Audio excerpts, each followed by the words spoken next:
விளையாட்டு குடும்பம் போல இருக்கிறது. சரி, உங்கள் குடும்பம் எப்படி இருந்தால் எனக்கு என்ன?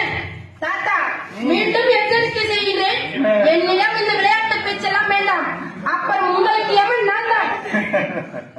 அந்த யமனையே தலை தெறிக்க ஓட விட்டவர் எனது தந்தை. என்னிடமே யமன் என்று கூறி பயமுறுத்துகிறாய்.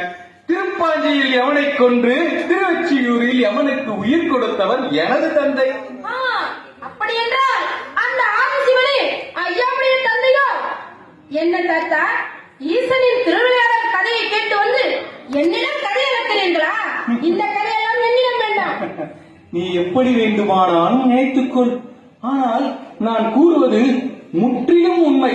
நீ வணங்கும் சிவமைந்தன் முருகன் உனது ஐயங்களை முற்றிலும் தீர்த்து வைப்பார். முருகனின் பெயரை சொல்லி என்ன உருக வைக்கலாம் என்று நினைக்கிறீர்கள்? தாத்தா,